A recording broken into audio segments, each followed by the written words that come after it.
Hi there. I'm here with my mother as well, so she says hello. Yeah. Pleasure. Looking forward to it. So fantastic. So without further ado, we're going to go ahead and get started. Welcome everyone, and thank you for joining us this evening. I'm Dr. Agatha Caraballo. I'm the founding director of the Maurice Ferré Institute for Civic Leadership in the Stephen J. Green School of International and Public Affairs at Florida International University. This is the first installment of our Spring 2022 Civic Leadership and Service Series, and we're really excited to be joined this evening by David Lawrence Jr., who we'll introduce in just a moment. The Maurice Ferré Institute for Civic Leadership is a new institute in the Stephen J. Green School of International and Public Affairs that was launched last May, and our mission is to promote civic engagement and leadership, community infrastructure, and social justice through our academic, research, and community programs. So one of our outreach is to have these dynamic speakers to come in and talk about civic leadership and public service. This semester, we're partnering with the Jack D. Gordon Institute for Public Policy on their FIU Policy Lab to address issues that were submitted by different legislators. And we're also partnering with the Department of Public Policy and Administration in their integrative seminar in public policies course, which this is the capstone course that the students pursuing the Bachelor's of Public Policy and Service pursue before they graduate. So we're really excited to bring in these speakers to talk about these issues and to answer any questions and just allow for this opportunity to engage with some of our community leaders. I'm excited to introduce this evening's guest speaker, David Lawrence Jr. And with that, I'm also going to introduce Natalia Zea, who is our course assistant for the class and also works with David at the Children's Trust. Welcome, Natalia, and welcome, David. Thank you. Yeah. So I'm just going to briefly read just a little snippet of his bio, and then we'll post the full bio in the chat. So David Lawrence Jr. is the retired publisher of the Miami Herald.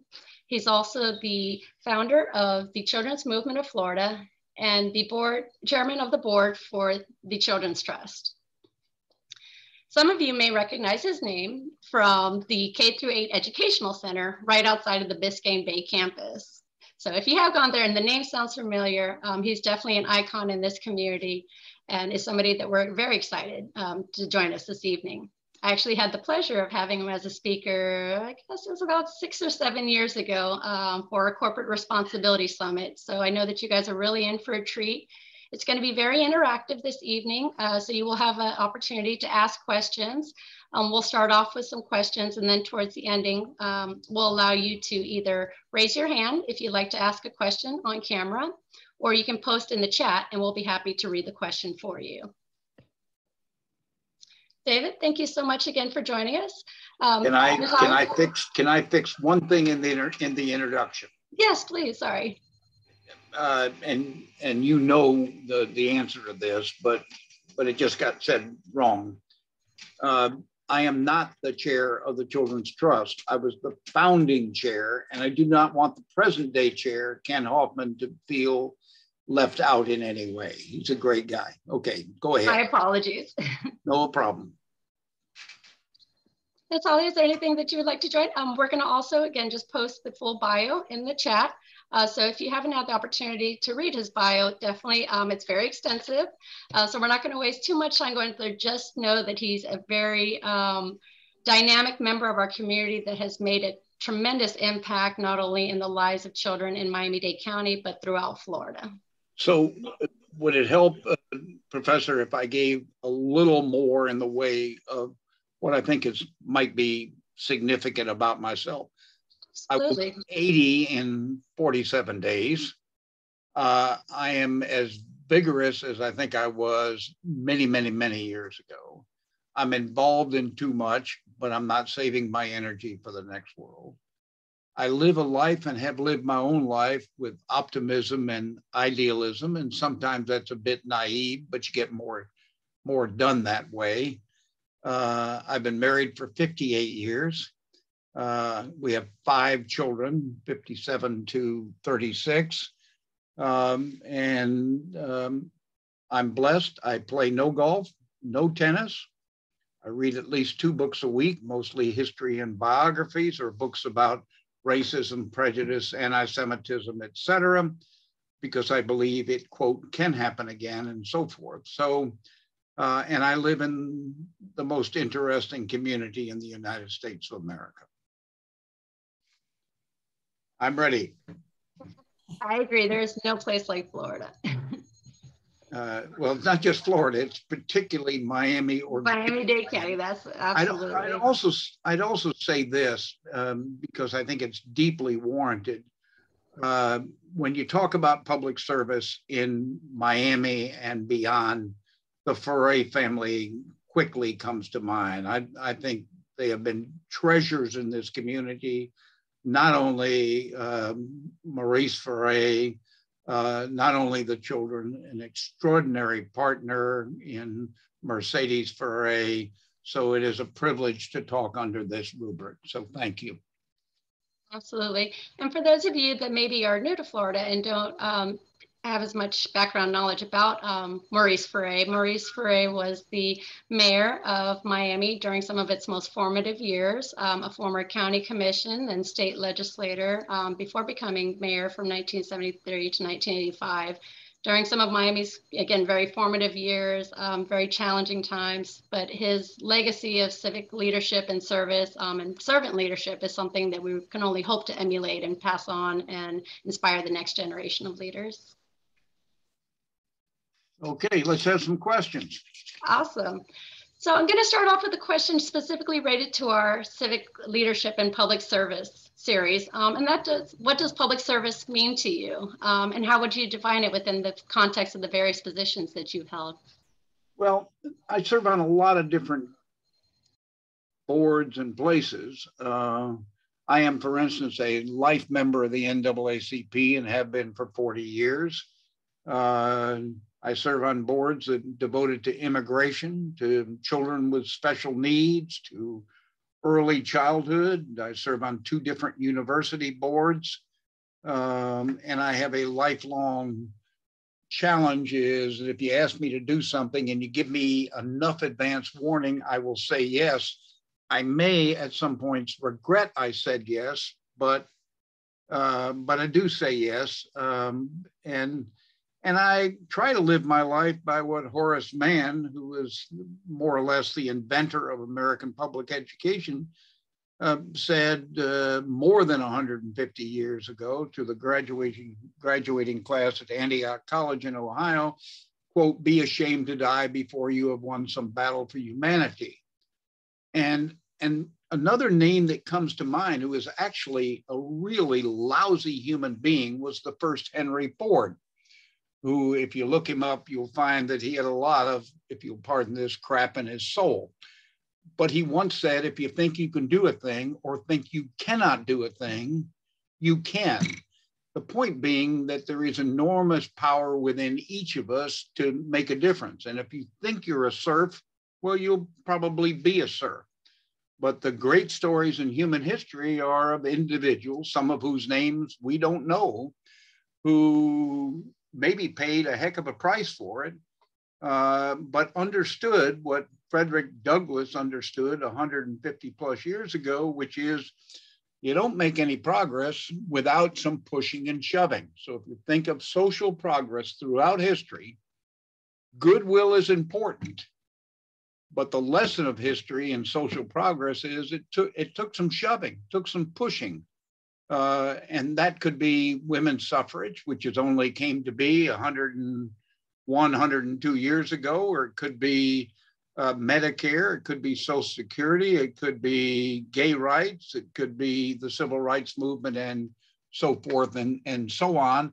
And what we might have thought about as, quote, radical at one point or another ultimately becomes the part of the foundation of this country and the world. The other name I remember from high school, and I have a full public education. I'm one of 9 children. All 9 of us were graduated from a state university in Florida in a time when we did not have the resources to have any other choices. But I've always lived my life on the basis that, yeah, I'm a bit insecure and I'm nervous at times, but I think that's kind of healthy if you have the chutzpah to go ahead and do something. So what's your life ultimately mean? Now I'm far closer to the end than the beginning, and regret I won't even have more time now that I have some wisdom, but the life does not have anything to do with what did I own. Life has to do with how did I help somebody else? What difference did I make? And it doesn't need to be some giant building a movement. It is so frequently a difference you made in one other person's life. And I couldn't agree more. Really, we're all so privileged, especially in education, to make an impact and to inspire and to help people achieve their goals. And one thing as we think about, that everybody can make a difference, everybody can make an impact. I thought of one of my favorite quotes, and again, to paraphrase from Martin Luther King Jr. Day yesterday, is everybody can be great because everyone can be, can serve. And finding the different ways that we all can make an impact in our community. And speaking of impact, what was the motivation behind founding the children's movement? Well, it really starts before then. I was in the newspaper business for 35 years at 7 newspapers and led a life. I was managing editor of a newspaper by the time I was 27. I led a life that I got to go to 56 different countries and not just tourist places. I talked about micro lending in a village in Bangladesh and interviewed child rape victims in the Eastern Democratic Republic of Congo. Had a life where I interviewed Fidel Castro for 5.5 hours. Had dinner with Queen Elizabeth. Have met every president. Had a conversation with every president of one length or another, from Nixon through Joe Biden. So you cannot lead that kind of life without some sacrifices, but I think I had my priorities straight. And in 1996, the governor of Florida was Lawton Childs, a very decent, moral human being, and he asked me to lead a statewide task force on early childhood. Well, I'd never even heard of the subject. And so I did it when I was still publisher of the Herald, and did it for 2 years. And what I learned, among other things, that 85% of brain growth occurs by the age of 3. And if you have 100 children at the end of first grade who are poor readers, at the end of fourth grade, 88 of the 100 are still poor readers, and so forth. And it made me decide to retire and work full time on these kinds of issues. In 1988, as a matter of history, a woman named Janet Reno, later to become the longest serving Attorney General of the United States and from Miami, and then the state attorney in what was then called Dade County, led an effort with others to pass something that we now call the Children's Trust. Well, it failed 2-1. She argued we ought to help children over here and here and here, meaning almost stereotypically impoverished, disadvantaged, minorities, etc. Well, 14 years later, I led a campaign, a very different kind of campaign, and argued it was about everyone's child, which is to say the same principles that raised my 5 children are the same things that all children need: the right blend of health and education and nurturing and love. And we passed it 2-1 instead of losing it 2-1, but we put a 5-year sunset on it and said, try it for 5 years. If you don't like it, dump it. So 5 years comes up in August of 2008.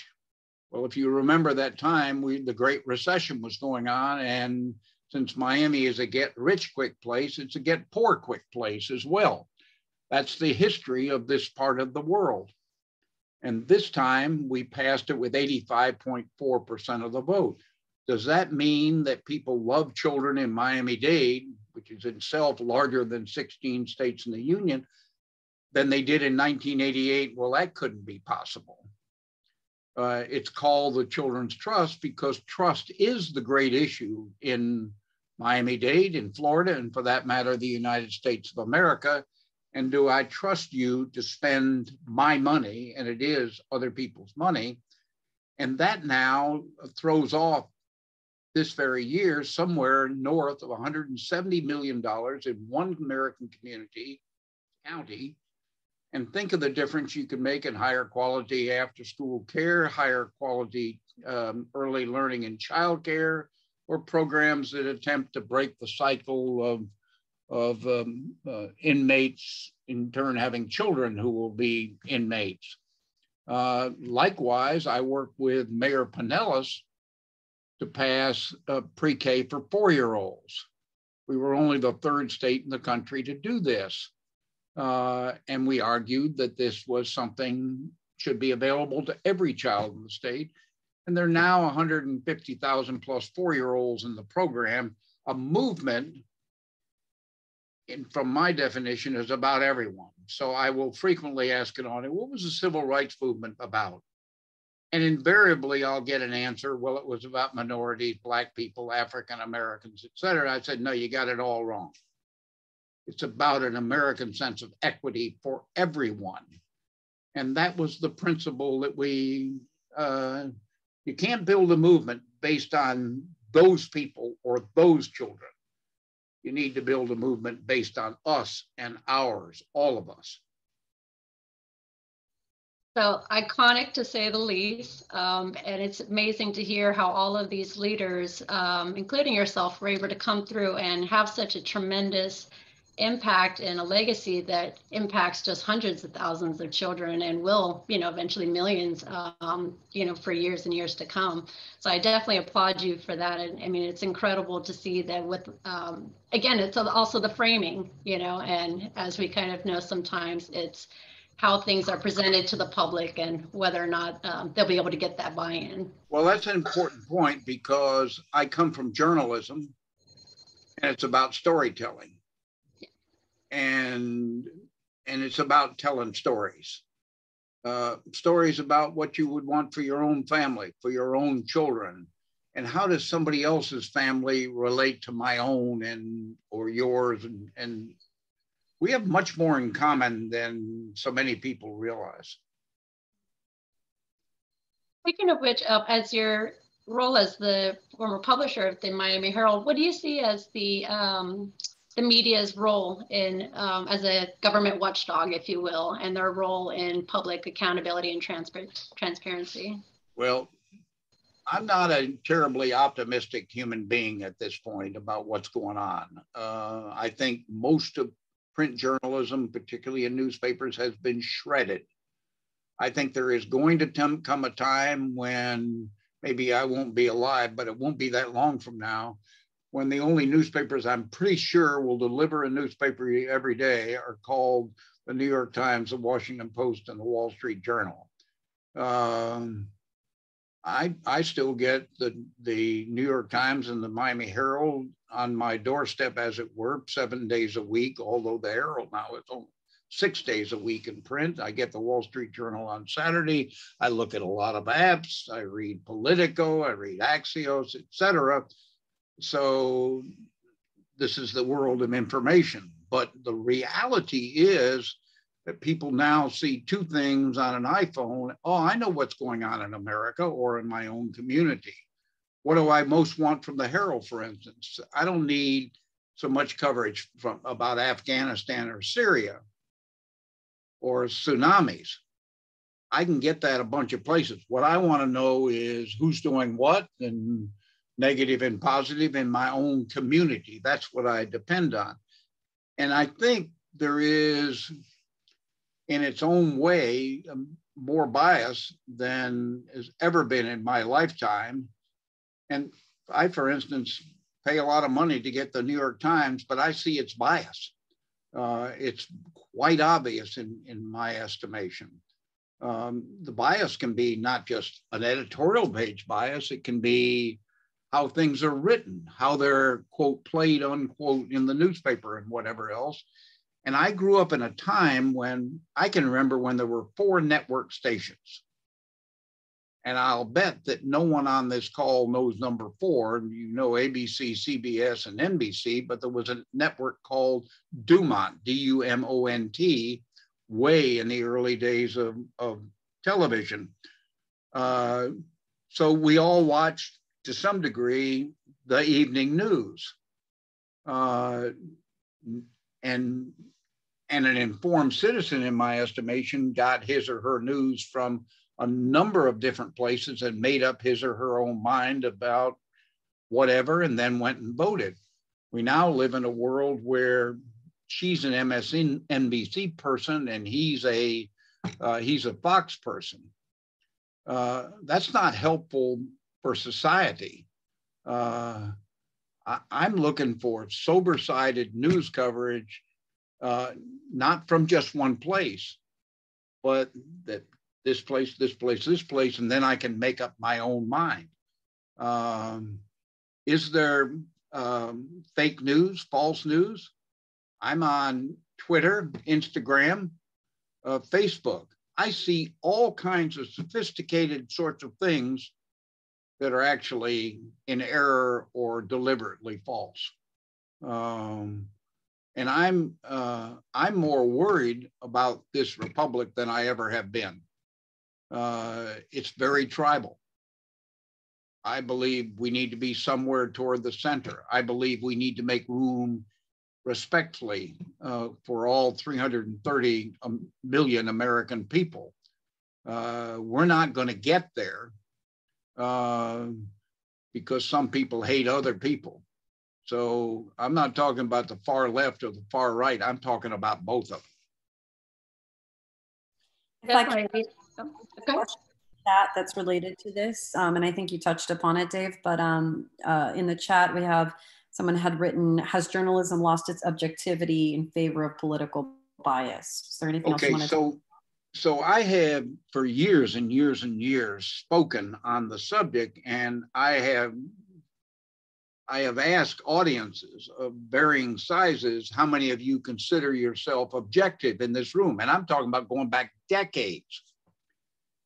And so these people will raise their hand, this, and this person, and I say to them, you're the really dangerous people in the room. No one on this call this evening is objective. The best people on this call are people who realize what their biases are and then work to mitigate them, diminish them, etc.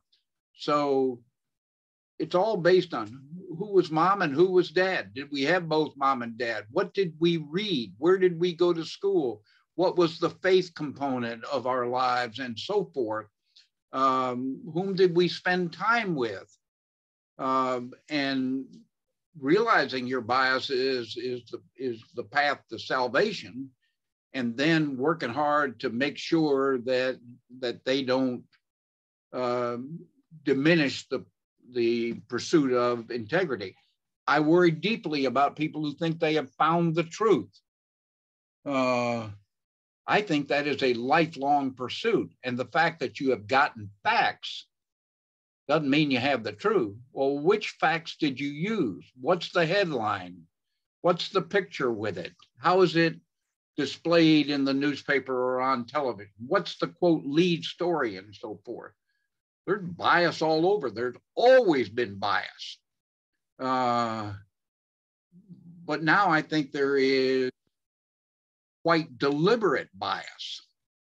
And that's not healthy for the republic which we love.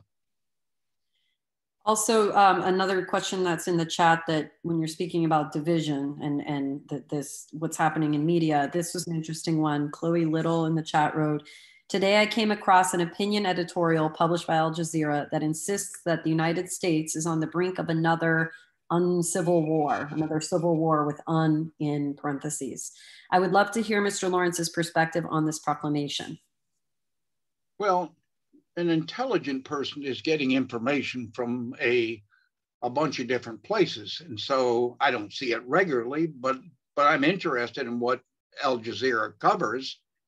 And I think I need to know what other people think. But I don't even need to go to Al Jazeera to find all sorts of competing perspectives on what the news is. As for civil wars, my gosh, we live in a country with 400 million weapons. Do you understand that? I'm not talking about military weapons. I'm talking about people with guns of one sort or another.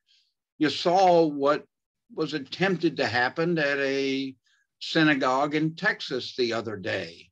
You saw what happened at the Tree of Life synagogue in Pittsburgh in the past couple of years. You can see it all over. Do we have a vast and significant problem of people not getting along and other people feel disenfranchised? Now, if I'm saying things that offend you, just say, God, the guy's almost 80, he is losing it in America. But when Donald Trump got elected in 2016, I'm lying in bed with my wife and I am saying out loud, what don't I know about America that this could happen?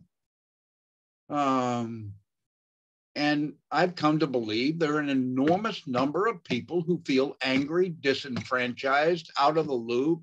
They don't care about me, et cetera, et cetera. Then you add to that, and social media is an enormous ingredient in this. You read all sorts of supportive words of people who are one shade of some form of supremacy or another. We got something deeply precious in this country, and we could lose it. There is no guarantee of anything. And if you read American history, you don't have to read very far to see what we've messed up. Now, if you come away saying I'm an unpatriotic American, then you have no idea who I am.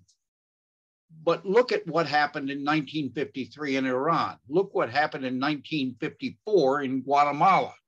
Look what happened with the Dirty Wars. Look what happened with Patrice Lumumba in the Congo in the early 60s. The Chinese Exclusion Act of 1882, the 1924 Immigration Act, the Know Nothing movement, and so forth and so on. We've made progress, significant progress, but we're a long way from the promised land of being genuinely inclusive and respectful of all the human beings in this country. And I see some real pluses for social media. I can find out things lickety-split, but I could also find out things lickety-split that are absolutely wrong. And I see it every day. And I'm optimistic about what can be, but I think we need to face up to the challenge. I had thought, incidentally, that when Joe Biden got elected, that would lower the temperatures in this country. Hadn't lowered them at all. And to have an extraordinary number of people, to have 60% of the people in one party say Joe Biden lost the election. Well, my gosh, what is happening to us? When are we going to get back to, quote, real facts? And I don't want to give you the sense that I'm pessimistic. I'm fundamentally optimistic. Along those lines, I would like to ask for those students that are hoping to affect change in their communities, any advice?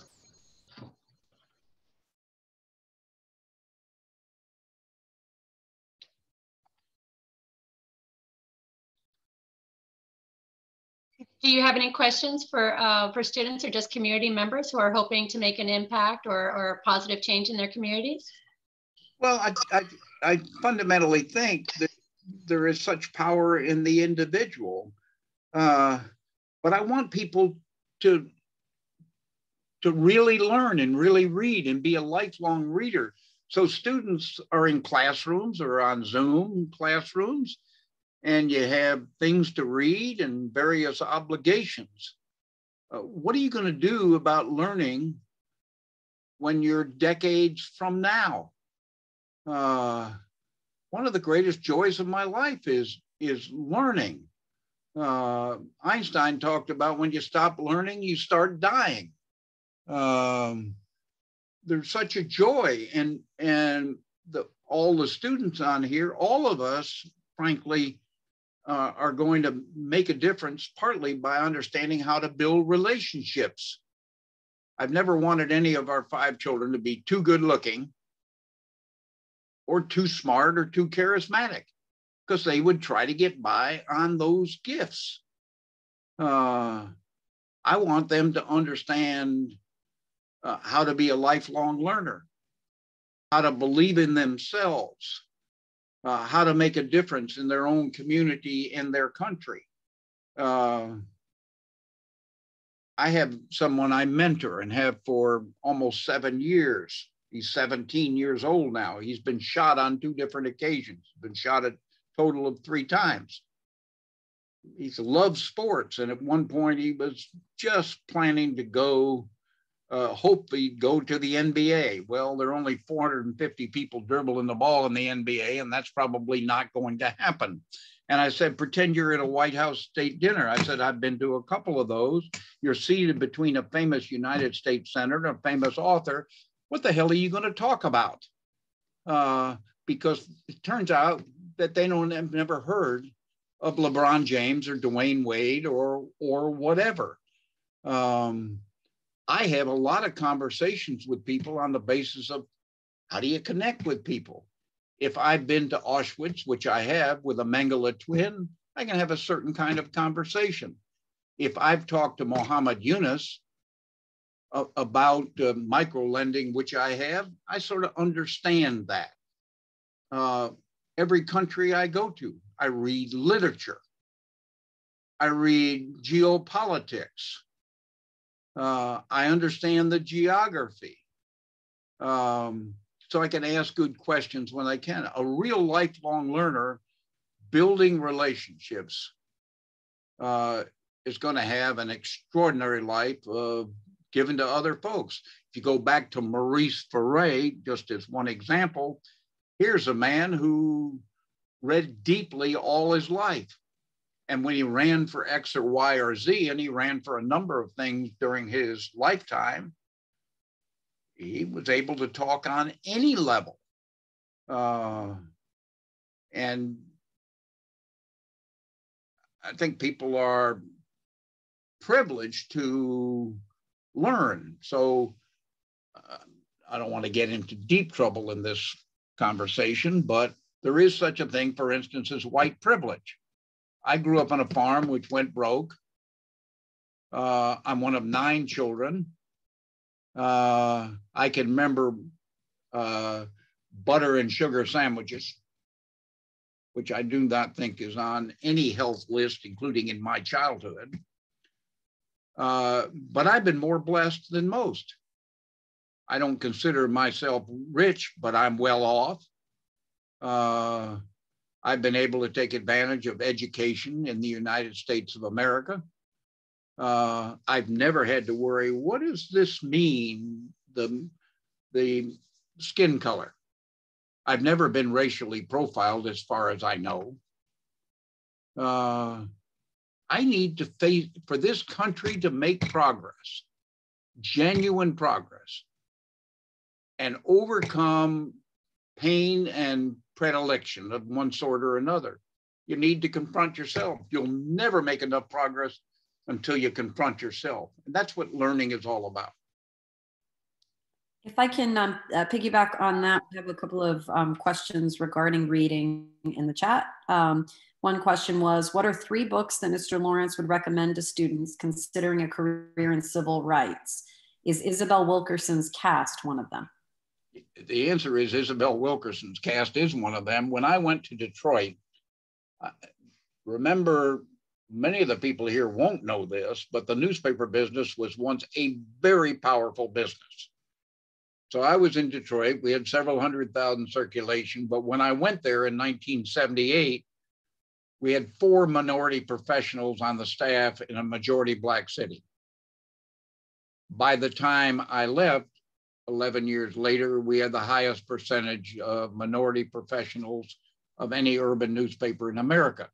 We lowered no standards. You don't need to lower standards of any sort. We hired high quality people.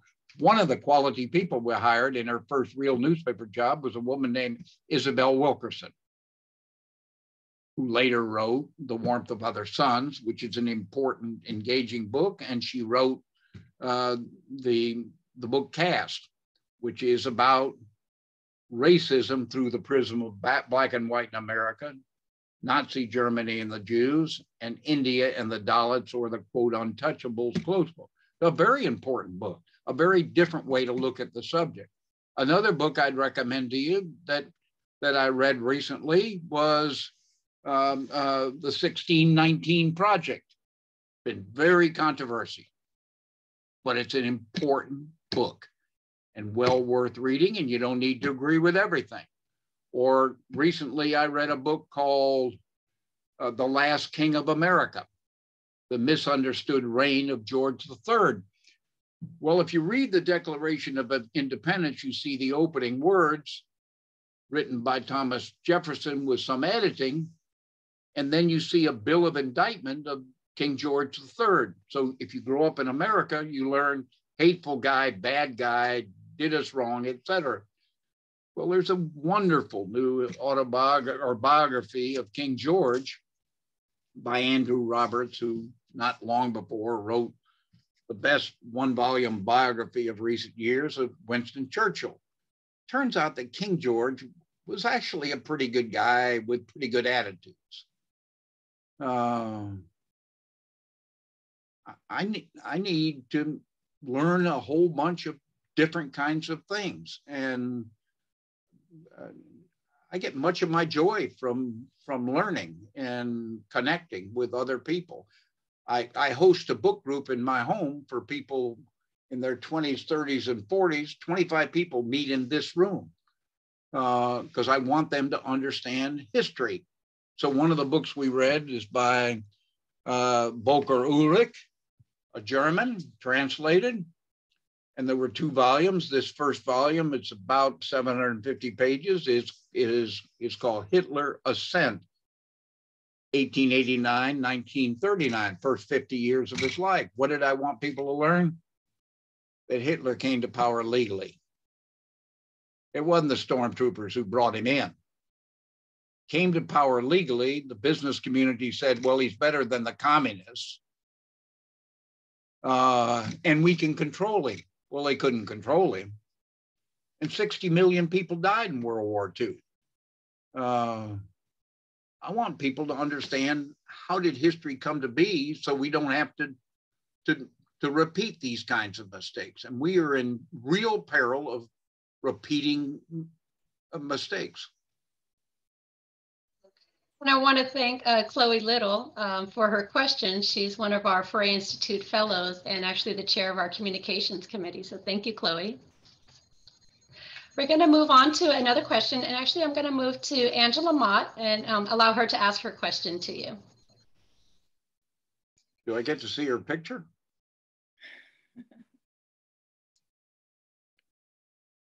Oh, there's Angela. Okay. Hi, good evening, Mr. Lawrence. Thank you so much. I am thrilled to just hear of the breadth of all of your life experiences. I can't even imagine all the changes that you've seen in our country. So thank you so much for sharing. I have a question. It's fairly long, but my question is, I understand the importance of a narrative of access to early childhood education for all. At the same time, we know that access to education is not equitable for all communities. For example, our immigrant communities, socioeconomically depressed, our racial minorities in rural areas. So not everyone starts at the same starting line. And I believe the civil rights movement of the 60s hinged on those disenfranchised communities as a way to show that if we change how these communities are treated, then the entire country would be better. So how does your work in your book speak to justice? I know that's part of the title, speak to justice for these communities of children. And after all of this time, where do you still see that we have work to do? So I would say first, Angela, it's not just access, it's access to quality. It's not slots. So there are lots of slots. We have, for instance, in this community alone, we have 1,400 licensed childcare sites. And many others, we don't even know where they are. It's sort of underground. And maybe a grandmother is taking in 5 kids to do whatever. So only real quality brings real outcomes.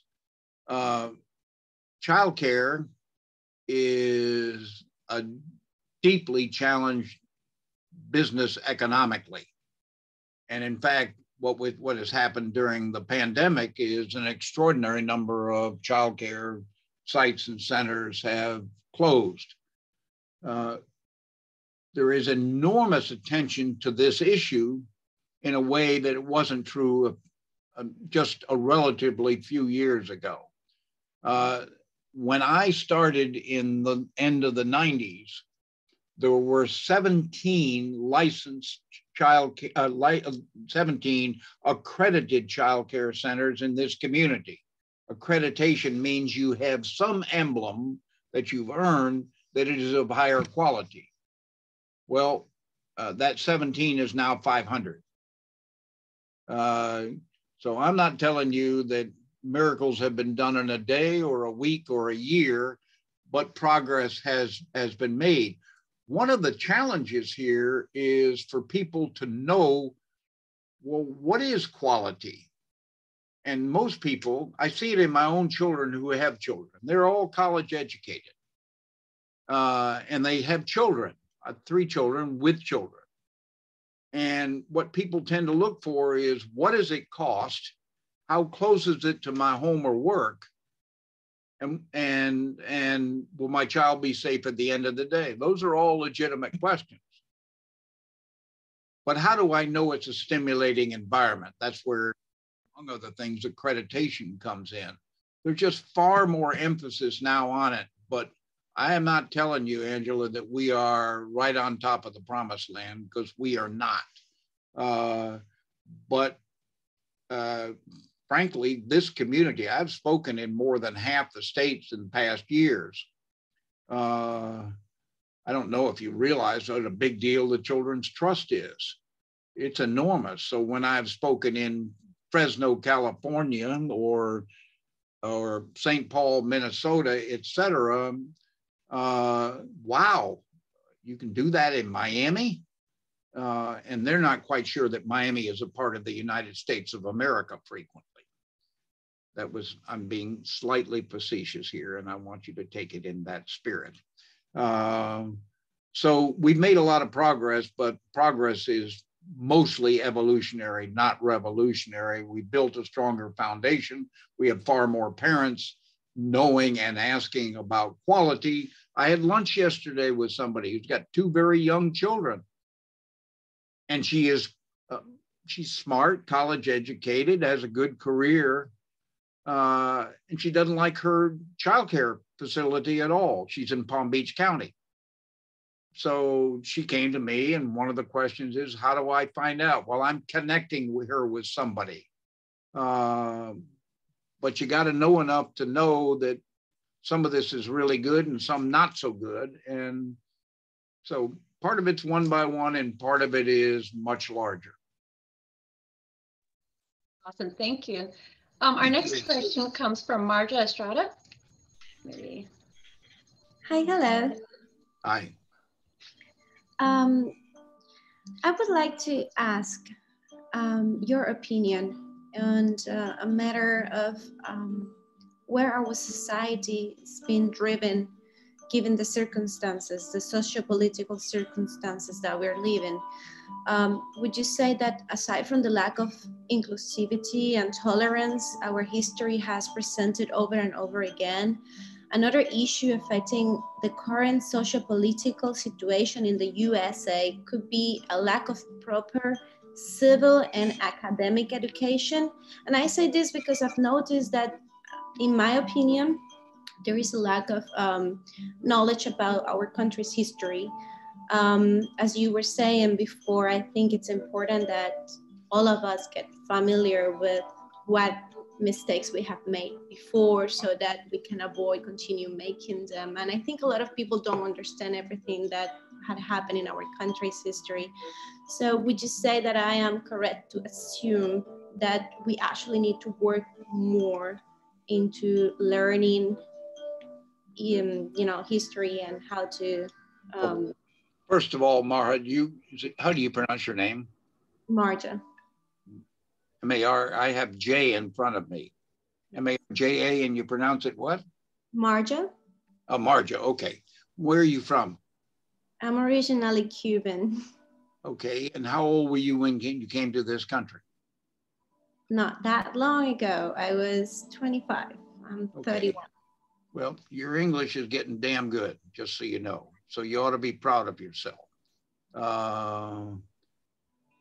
The reality is that we have an extraordinary number of people in Miami-Dade who are from elsewhere. We have the highest percentage of foreign-born of any urban area in the United States of America.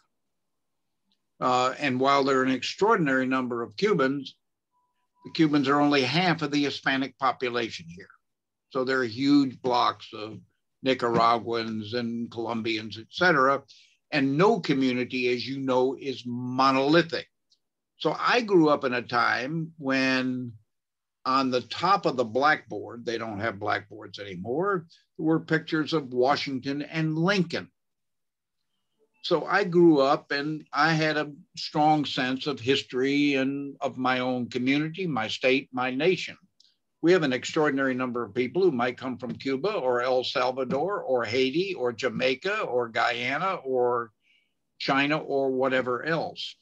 So the answer to your question is you're totally right. And we need to place far more emphasis on people knowing what the heritage and history of this country is. I also have an obligation to know about heritage and history in other places, but I want people to understand, how did this place get to the place it is? How did slavery come to be? What is Reconstruction? What happened with immigration? How about the Red Scares in this country? The list goes on and on. There's an important new book called The Good War. And it's by a West Point professor named Elizabeth Samet. And the book fundamentally is about World War II. Well, if you grow up in this country, you'll read that Tom Brokaw wrote a book called The Greatest Generation. And you'll read that it was a glorious time and everybody was together and we were fighting evil. Believe me, it's nowhere near that simple, but I understand the larger thing. Well, what's the thesis of the book? The thesis of the book is that we came out of World War II deeply full of ourselves and what we could do. And what's that ultimately led to? Vietnam, 58,000 Americans were dead and at least 1 million Vietnamese. We have spent $2 trillion in Afghanistan to bring democracy there. I do not think we have succeeded in that or will succeed in Iraq to bring democracy there. We're very, very, very well-intentioned people, but we at times have been significantly full of ourselves and have thought we know what's best for other people. And frankly, sometimes we do not. I don't think life is simple anywhere, whether it's Cuba or the United States of America. I need to learn a lot about Cuba. So I've been to Cuba 4 times as a journalist. I recently saw a very good Netflix show called Cuba and the Cameraman. If you haven't seen it, it's worthwhile you're seeing. I read a book not long ago by Anthony De Palma called The Cubans, What's Life Like for Ordinary Everyday Cubans? And none of the answers are fully easy. I know what despotism is. I know what freedom is. I know who has it and who does not, but it's still complicated. And the more I know about any particular country, beginning with my own, the better citizen I can be in there. So yes, a lot more understanding of history and civics. And I worry that people don't know much history about their own country or anybody else's, and what happened and what's the continuum, how does it fit together? And it does if you look at it as a continuum and you have the facts to accompany that. So that's a great segue into Tafari Torres' question. Tafari, if you wanted to go ahead and ask your question, if you're here. Yeah, can you hear me? Yeah, let me see you. Okay, I got you, Tafari. Go ahead. I'm sorry. Yeah, so I had a question on I know you've done a lot to better the education of children K through 12 and stuff, and I was just wondering, in your view, what does a proper education look for students, in going through the K through 12 system? I've heard speakers in the past, they're more focused on STEM education, and while I think that's a big part of a proper education for a child, I think that an emphasis on the social sciences as well should be placed. And I was just wondering what your metrics look like. Like, what does a well-educated child look like in the future? Okay, so first of all, I want you to consider the whole area of early childhood and early learning and brain growth and so forth. Tafari, I hope from time to time, including in the classroom and other places, that you're a little nervous and uptight and insecure. Are you? That would be healthy if you are, Tafari. Okay, because I am. But a child who is 5 years old, who is nervous and insecure and already says, I can't keep up with the other people, that is an American tragedy. And a child who has momentum in kindergarten, first grade, chances are will have momentum all his or her life. An extraordinary number of folks don't have momentum. So I majored in journalism at the University of Florida. I wish I hadn't. I would have, having to do it over again, I would have majored in history. I think it is that important. I read a lot of English literature, American literature, but I wish I had read even more. So I know STEM education is important. And I want people to have a well-blended education. But boy, do I think the liberal arts are important in all of this, and the humanities. And I want well-rounded people able to ask good questions and participate in the republic. And if you're only focused on science and math, it's not going to be good enough for you to be the kind of participating citizen that I would want. Am I allowed to ask a follow-up? Sure. A follow-up question? Go ahead. How would we do that? How was that how's that viable? Well, it was certainly viable. When I went to the University of Florida, you had to take 2 years of humanities. That was part of the deal. I always ask when I run into a student of late elementary or secondary school, I always ask, what books are you reading in school? And it's not just about books in school, it's books generally. If and when you have a family, maybe you already do, but if and when you have a family, I want you to have a lot of books in the house. I grew up in a house where a big deal for us was getting the World Book Encyclopedia. I would sit down and read the encyclopedia because it was interesting to learn things I didn't know. And maybe they fit in with other things other things later on. So I would emphasize a curriculum where people can be significantly participating citizens in the Republic. Okay? Thank you. Thank you so much. Fortunately, we're running short on time. I wish we could keep you all night. Well, so you we're can. Go ahead. To... Okay. Awesome. Thank you. So we're going to move on to our next question. And I believe, Natalia, it was with Melanie. Christina. Well, Christina Ramos was speaking about leadership. If we want to get into that realm. Christina, did you want to ask your question? Yes. Can you hear me? I can hear you. Okay, perfect. So I just want to say that it was very interesting on reading about your accomplishments on how you started and where you are now. I read the first few chapters of your autobiography, A Dedicated Life, which I believe the title speaks for itself due to everything you've done and the lessons you've learned throughout your life.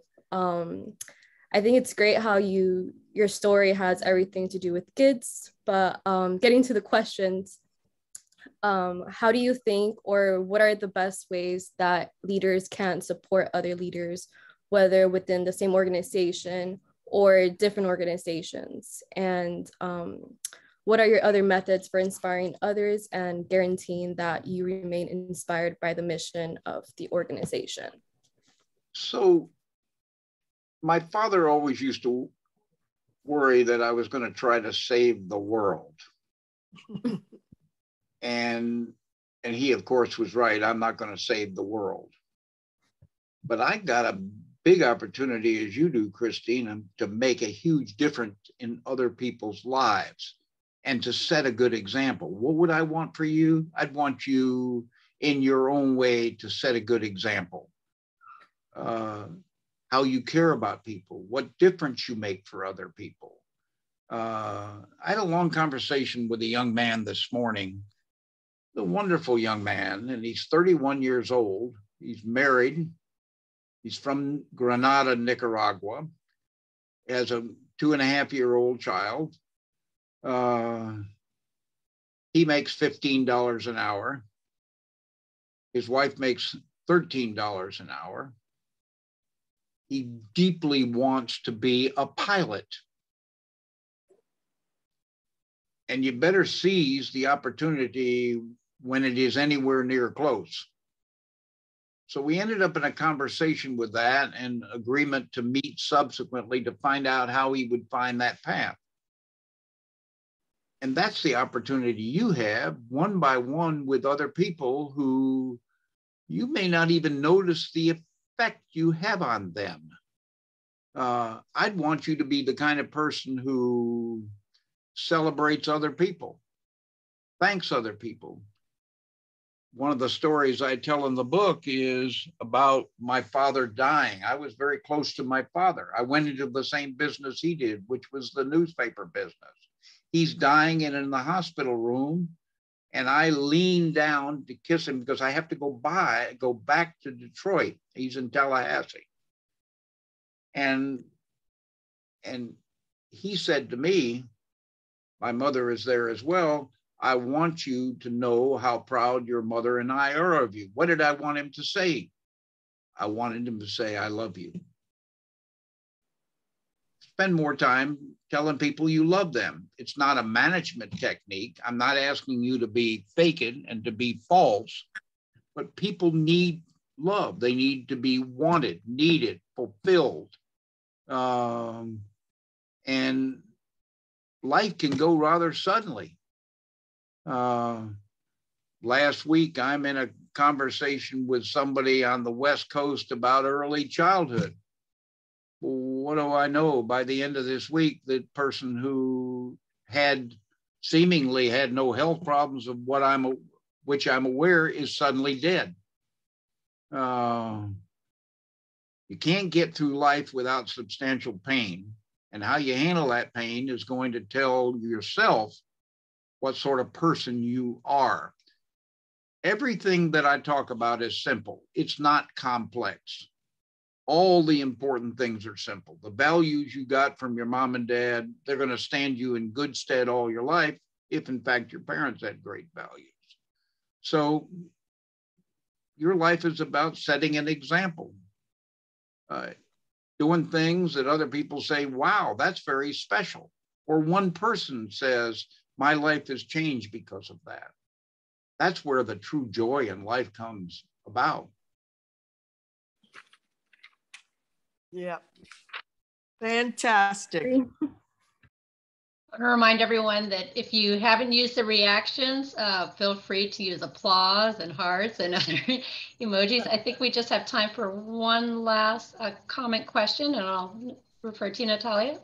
Yep. Danielle, I know you had your hand up, and I know one of the best things about this as well is that there's community members and students together, because you know when you have somebody like Dave speaking, everybody wants to listen to him. Danielle, I know you had a question for Dave. Well, thank you, Natalia. It's so nice to see you here. Okay, who am I talking with? Show me. Who's talking? Hi. Okay, I got you.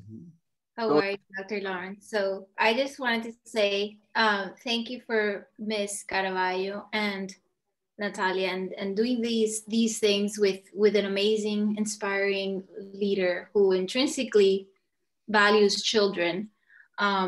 You've created a legacy. So I just wanted to say a comment. I work with, I serve as executive director for a nonprofit. We use soccer and social emotional education to get kids active physically, but also empower them to become resilient and be civically engaged. But what I love how you propose the lifelong learning, because you bring in being curious instead of being in a spirit of comparison or competition. So like that lifelong learning, I think that is beautiful. And I think I have a nice friendship with Repa Lupis. They represented Repa Lupis, which I know you've mentored for many years, and he speaks so highly of you. So I just wanted to say that I think you're brilliant in the way you bring policy together, because I've noticed that you speak on the collective interest, right? So like if, for example, how you did how you've done in the children's movement, which is how do I bring businesses to invest in the importance of early learning childhood education, and how you created this thing of like speaking to bosses and HR departments to take care of moms that are pregnant, for example. I think this is called the business for bosses for babies or something like that. Right. And I was like, this is so groundbreaking. This is so amazing. So I think that you always not only, some people are purists, like this is what it's right, but you are more like a pragmatist where you find, okay, this is what's right, but how do I sell it? And I make it like what you said earlier, how do I make it collectively? And I think a lot of times in the civically involved, we want to fight for what's right, but we don't find narratives that kind of blend everyone together. And so you brought in capitalism, like how not investing in early childhood education is going to affect, like the future, the finance. So you bring in the money component so that people can stay saying, okay, this is important. So I think that's, it's not a question, it's more like praise to what you're doing. Let me make a couple of comments on this. First of all, I think that's a lot of wisdom in what you're saying. I urge you to remember, all of us to remember, it's hard to know where you are in history when you're living it. So how does this all work its way out? I don't know. But you could go back through history, and how did you know what you were doing on women's suffrage or Social Security, which was fought as Marxism at the beginning, or suffrage was fought in the early years of the last century, was fought as, what do these people want? Stay home and do some things and you'll be a contributor to the family and society. You also got to be, and you raised this point, you also have to see that this is about evolution, not revolution. I'd like things to be perfect. And frankly, I can tell you how they could kind of be perfect, but they're not going to be perfect. And so you need to do it in an evolutionary way. You need to go fast enough for real progress and slow enough to keep people with you. So I don't claim to have the anywhere near all the answers. I know I have a strong sense, without being self-righteous, of what is good and fair and just. But I have to learn myself, and I can think of things in history in my lifetime that I had a different view on back when than I do now. That's called, I think, maturing. It's called growth and so forth. And again, to go back to Horace Mann, you know, what difference have you made? That is the real joy in life, and it's there to be done. And at times it's a little scary, and at times you don't know if you can do it. Much of my work is sort of underground. I don't need to get big press releases on anything. I was certainly aware that the Children's Trust had been sort of a disastrous attempt 14 years before. Well, could you actually get this passed? And we did polling, spent a bunch of money on polling. Well, what did the polling show? It showed that we could get 40%. Well, 40%, you're not going to win an election. So what do you need to do to win the election? One of the things we needed to win the election was to tell people, among other things, try it for a few years. If you don't like it, we can dump it. So again, this is, to me, all of this, your life and mine, is about what would be fundamentally decent, fair, and just in the United States of America. People talk all the time about exceptionalism in this country. It comes up every 4-year political season. Well, what makes this country exceptional is not that we're the smartest people anywhere. It's certainly not that we have more billionaires. It's certainly not that we have more weapons than anybody else. What makes this country exceptional is at times that we have wanted to do good things. We're a very generous country. We're a very charitable country. But we are full of our own human flaws, and we've made a lot of mistakes. Do we learn from those mistakes?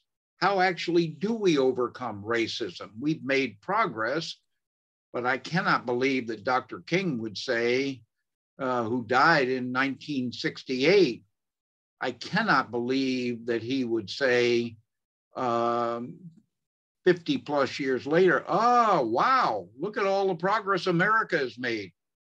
Because we're a long way from any promised land.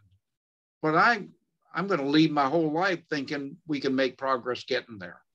We're trying to do something in this country that no other country has achieved. It's there to be done. Don't tell me it's been done in Cuba. Don't start giving me stories, and I'm not talking to you here specifically, but don't start telling me about Antonio Maceo and way back in the Cuban Revolution that we had a black general, therefore everything has changed from that point on. Didn't happen. Look at examples throughout the whole world. We're a good people, but we can be a better people than we are. And that's what Maurice Ferré's life was all about. And I suspect it's the people that you most want to emulate, and you have the chance to do it. You have a chance to make an enormous difference for other human beings. Thank you so much. What an uplifting way to conclude. I really regret that we're running out of time. If it wasn't for Zoom fatigue, I'd keep you on here all night. Well, let me say one last thing, which yeah, of course. Anyone after reading the book wants to sit down and talk with me, I'm easy to reach. And all you would need to do is to ask the professor what's his cell phone number and what's his email, and she'd give it to you. So if you read the book, you want to sit down, I'll be glad to sign it personally. I'll be glad to talk to you about all of this individually. So if you want to do that, get the information from the professor and I'll be delighted to do it. How lucky are all of you? Well, this has definitely been such a treat. Thank you again so much for taking time out of your evening to share just really so much knowledge, wisdom, inspiration. It's definitely very much appreciated. I just want to definitely acknowledge as well the Children's Trust. Thank you as well. If you aren't familiar with it, definitely look it up. And within the chat, also check out his book, as you mentioned. And if you have any questions, please reach out to me. I'll be happy to connect you and get you that autograph in your copy.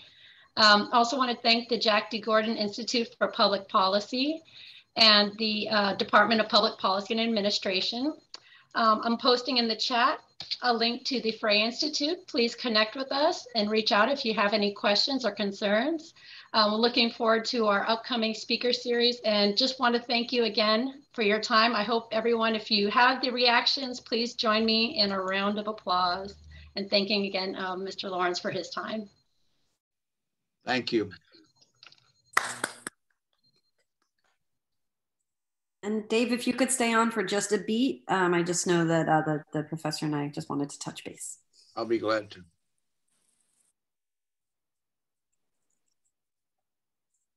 Students in PAD 4934 have any questions? Just as a reminder, next week we'll be meeting with FIU librarian Lori Driver, who will go over the resource page that was created on how to conduct academic research. And we'll also be spending some time in our next class as well in breakouts with our group, so you'll get to know your other group members. The librarian has a tough act to follow.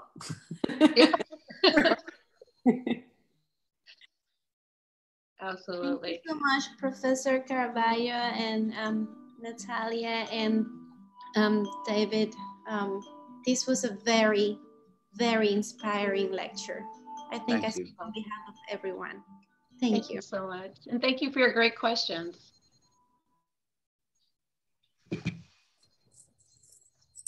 So with that being said, class excused. I hope you have a wonderful evening. Thank you again for logging in, for being engaged, and just for your fantastic questions. And as always, if you have any questions or concerns in the meantime, please don't hesitate to reach out to Natalia and I.